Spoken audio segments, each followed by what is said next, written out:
Okay, so today we're going to be discussing Ebola. So imagine a virus so deadly that it can kill up to 90% of those infected within days. This is the stark reality of Ebola, a virus that has captured global attention due to its devastating impact on individuals and communities. Today we are diving into the world of Ebola, its origin, symptoms, transmission, treatment, and prevention strategies. By understanding the lethal virus, we can better appreciate the challenges it poses and the efforts underway to combat it. The history of Ebola. The Ebola virus, commonly known as Ebola, was first discovered in 1976 in what the Democratic Republic of Congo and Sudan is now. It belongs to the family of Filoviridae, genus Ebola virus. The virus is named after the Ebola River in DRC, where one of the first outbreaks occurred. Since its discovery, several outbreaks of varying severity have occurred in Africa, with the most notable outbreaks happening in recent years in West Africa from 2014 to 2016, and ongoing outbreaks in the Democratic Republic of Congo. These are some symptoms.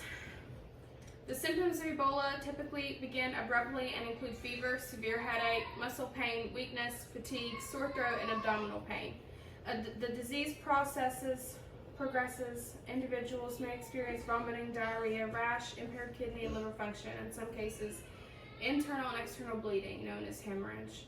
The severity of symptoms can vary. In some cases may be asymptomatic. In the book by Richard Preston known as The Hot Zone, he includes vivid details describing the symptoms and characteristics throughout the book. It might be the most frightening part throughout that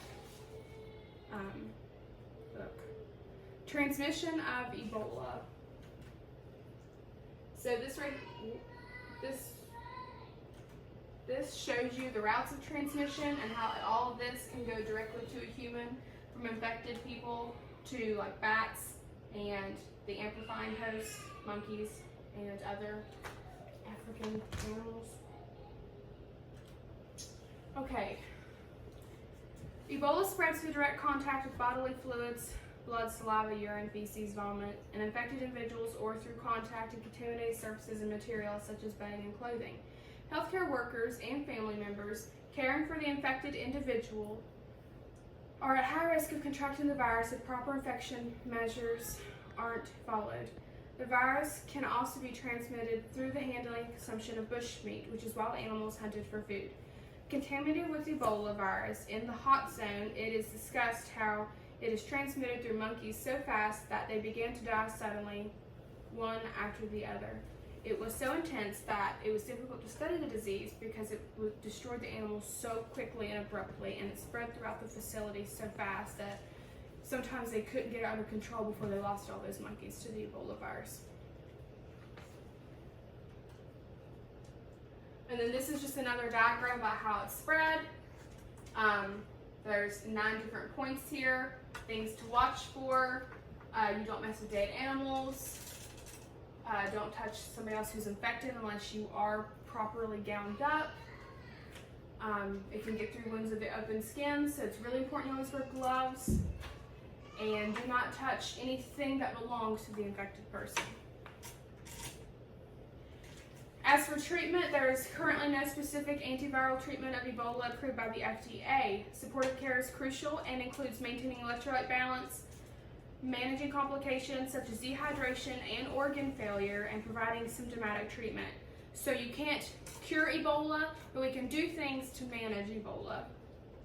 Experimental treatments such as monoclonal antibody therapies and antiviral drugs have shown promise in clinical trials but are not available. If a case of Ebola is reported, it is most important for the FDA to conduct a tracing along with isolating the individual to prevent an outbreak from occurring.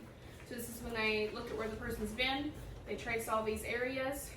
These areas are either notified or they observe those areas to see if anybody else is symptomatic, so they can also further isolate them.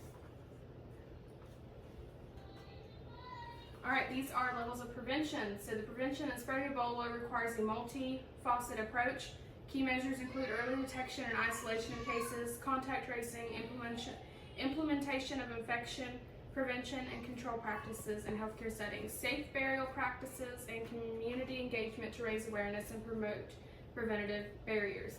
Vaccines such as the RVSV-ZEBOV vaccine have been developed and used during outbreaks to protect healthcare workers and those at high risk of exposure. The Ebola virus disease remains a formidable global health challenge characterized by its severe symptoms, high mortality rate, and potential for outbreaks. Understanding the origin, symptoms, transmission routes, and treatment options and prevention measures is crucial to mitigating its impact on individuals and communities.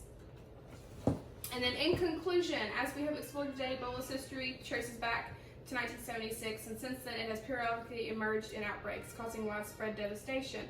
The symptoms range from fever and headache to hemorrhage, highlighting the urgent need for effective treatment and supportive care. Transmission primarily occurs through direct contact with bodily fluids, so it's very important that we maintain strict infection control and community education. While there is no specific cure, advance in experimental treatments and vaccines provide hope for future management of the outbreak.